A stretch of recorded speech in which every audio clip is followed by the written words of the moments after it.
আসসালামু আলাইকুম dear student, কেমন আছেন আপনারা? আজকে আমরা নতুন একটি টপিক নিয়ে আলোচনা করব। আজকে আমাদের টপিক হচ্ছে এনকোডার। আমরা দেখব এনকোডারের সম্পর্কে সব কিছু আজকে আমরা জানব। তাহলে ক্লাস শুরু করে দিই।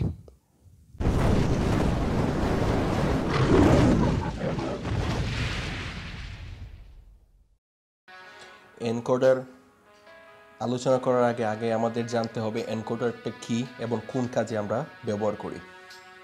এখানে 1 নম্বরে আমি লিখছি এনকোডার হচ্ছে একটি লজিক সার্কিট যা মানুষের ভাষাকে কম্পিউটারের ভাষায় রূপান্তর করে।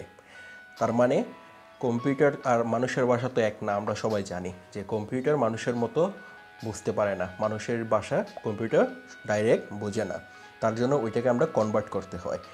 যার সাহায্যে আমরা আমাদের ভাষাকে কম্পিউটারের ভাষায় কনভার্ট করি তাকে এনকোডার বলে। তার মানে এনকোডার কাকে বলে? যা মানুষের ভাষাকে কম্পিউটারের ভাষায় রূপান্তর করে সেই লজিক সার্কিটকে এনকোডার বলা হয়। এনকোডারের ক্ষেত্রে আমাদের কিছু জিনিস মনে রাখতে হবে। তার মধ্যে একটি উল্লেখযোগ্য, এনকোডারে সবসময় ইনপুট বেশি থাকে এবং আউটপুট কম পাওয়া যায় ইনপুট থেকে আউটপুট। কিন্তু ইনপুট যতই থাকুক না কেন, এট এ টাইম মানে একই সময় শুধুমাত্র একটা ইনপুট অ্যাক্টিভ থাকবে। কি লেখা আছে? এনকোডারে যতগুলো ইনপুট থাকুক না কেন অ্যাক্টিভ শুধু একটিই হবে। তার মানে এট এ টাইম একই সঙ্গে শুধু একটা ইনপুট 1 হবে এবং বাকিগুলো 0। অ্যাক্টিভ থাকা মানে কি হওয়া? অ্যাক্টিভ থাকা মানে 1 হয়ে যাওয়া, আর বাকিগুলো 0। তার মানে একটা যদি অ্যাক্টিভ থাকে বাকি সবগুলো আমার 0 থাকবে, ইনঅ্যাক্টিভ থাকবে। তাহলে এখন যদি আমি এনকোডারের জন্য একটা ট্রুথ টেবিল বা সত্য সারণী আমি লক্ষ্য করি, তাহলে আমি দেখতে পাবো এরকম।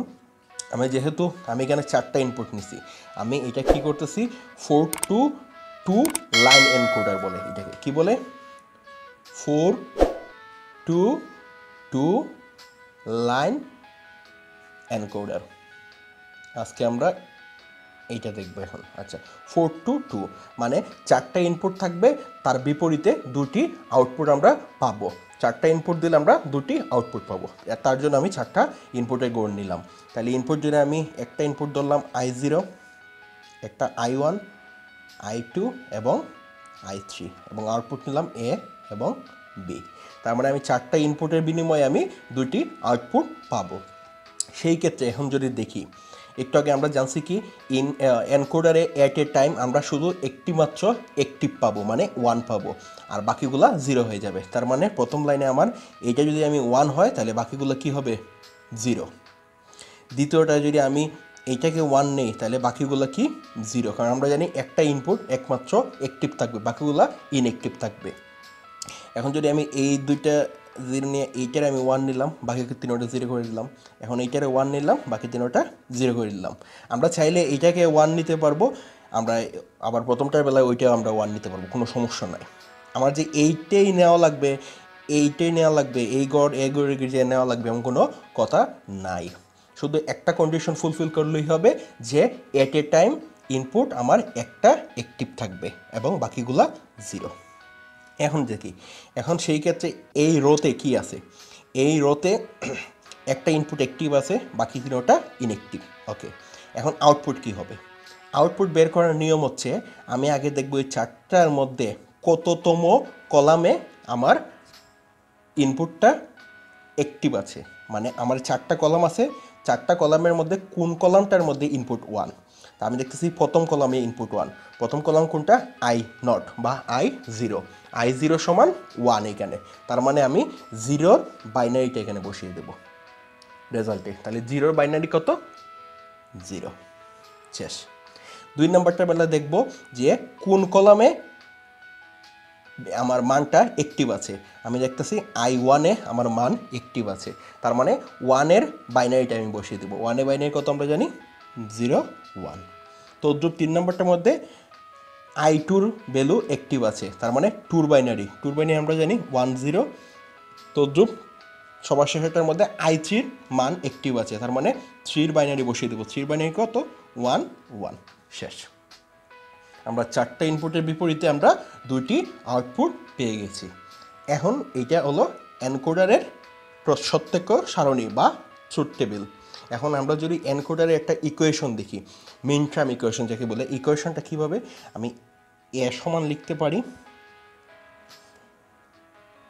এর ভ্যালু কোন জায়গাতে আমার পজিটিভ আমি পাইছি, দেখি এর ভ্যালু আমি কই পজিটিভ পাইছি, যখন 1 i2 মান 1, i2 মান যখন 1 তখন আমি এর একটা ভ্যালু পাইছি, তার মানে i2, এবং যখন i3 মান 1 তখন আমি এর একটা ভ্যালু পাইছি, তার মানে প্লাস i3, বাকি সময় কিন্তু সব 0।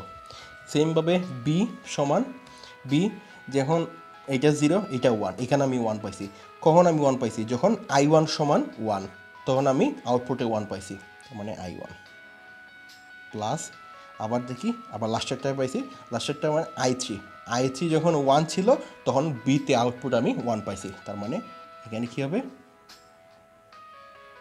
i3, তার মানে দেখা যায় এ আউটপুটটা আমি কখন পাই, যখন i2 এবং i3 অ্যাক্টিভ থাকে, এবং বি আউটপুটটা আমি কখন পাবো, যখন i1 এবং i3 অ্যাক্টিভ থাকবে, তার মানে এইটা হলো আমার ইকুয়েশন। এখন আমি এইটার জন্য যদি একটা লজিক সার্কিট ডিজাইন করি, এইটা এনকোডারের জন্য আমি যদি এখন একটা লজিক সার্কিট ডিজাইন করি, তাহলে আমি তাহলে 4টা ইনপুট নিই, 4টা ইনপুট আমার কি i0, i1, i2 এবং i3, 4টা ইনপুট আমি নিলাম, একটা লজিক সার্কিট আমি ডিজাইন করতেছি কিসের জন্য, এনকোডারের জন্য। এনকোডার কি, কোন এনকোডার, 4 to 2 লাইন এনকোডার, এটাকে বলে 4 to 2 লাইন এনকোডার। 4টা আমি ইনপুট নিলাম, এখন মানে বিনিময়ে আমি কয়টা 2টা আউটপুট পাবো। এখন দেখি এ আউটপুটটা আমি কীভাবে পেতে পারি, i2 এবং i3 যখন আমার অ্যাক্টিভ ছিল, তাহলে আমার i2 থেকে আমি একটা কানেকশন নিলাম, এবং i3 যখন 2টা আমার অ্যাক্টিভ ছিল তখন আমার কী হয়, এ আমি পাই, তার মানে যেহেতু এটা যুগ সেহেতু আমি একটা অর গেটের মাধ্যমে আমি এটা নিলাম। আর বিটা আমি কীভাবে পেতে পারি, এটা i1 এবং i3 এই দুইটা যদি আমি নিয়ে নিই তাহলে আমি বি আউটপুট পেয়ে গেলাম, শেষ। এটাই বলে লজিক সার্কিট। কি বলে, এটাই বলে লজিক সার্কিট। কিসের, এনকোডারের লজিক সার্কিট। কোন এনকোডার, 4 to 2 লাইন এনকোডারের লজিক সার্কিট। এবং তাহলে ওইটার আমি কি একটা ব্লক ডায়াগ্রাম আঁকতে পারি না, কি ব্লক ডায়াগ্রাম কোনগুলোকে বলে, সিম্পল, একদম সিম্পল একটা ডায়াগ্রাম, মানে আমি 4টা ইনপুট নিব এবং 2টা আউটপুট দেখিয়ে দেবো, আর কিছু না। তা আমি একটা এনকোডার নিলাম যার মধ্যে আমি 4টা ইনপুট দিলাম, শেষ, বিনিময়ে 2টা আউটপুট পেলাম। আউটপুট কি, A B, R input i0, i1, i2 এবং i3, শেষ। তাহলে মানে একটা ট্রুথ টেবিল দেখতাম, সত্যক সারণী, এইটার থেকে আমি 2টা কি সমীকরণ বের করতে পারলাম, যাকে আমরা মিন টার্ম সমীকরণ বলি বা ইকুয়েশন, মিন টার্ম ইকুয়েশন। এটার থেকে একটা লজিক সার্কিট আমি আঁকলাম এনকোডারের, এবং এটার থেকে আমি একটা ব্লক ডায়াগ্রাম আঁকলাম। এখন এক্সামে কি আসতে পারে, এক্সামে আসতে পারে এনকোডার কি, কিংবা এনকোডার কেন ব্যবহৃত হয়, কিংবা এনকোডারের কয়টা অ্যাক্টিভ, এট এ টাইম কয়টা অ্যাক্টিভ থাকে। তার মানে এনকোডার কি, লজিক সার্কিট, এমন এক ধরনের লজিক সার্কিট যা মানুষের ভাষাকে কম্পিউটারের ভাষায় রূপান্তর করে, শেষ সংজ্ঞা, ডেফিনেশন কমপ্লিট। যে সার্কিট মানুষের ভাষাকে কম্পিউটারের ভাষায় রূপান্তর করে তাকে এনকোডার বলে।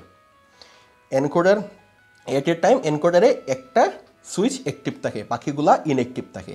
যতগুলোই ইনপুট হোক না কেন একটাই শুধু অ্যাক্টিভ থাকবে। তারপর একটা সত্যকে সারণী আঁকলাম, ট্রুথ টেবিল, দেখলাম কীভাবে একটা ইনপুট আমি যদি অ্যাক্টিভ নেই, মানে 1 নেই, বাকি আমার 3টা আমার 0। তদ্রূপ আমি আবার একটা অ্যাক্টিভ নিলাম, 1 নিলাম, বাকি 3টা আমার 0।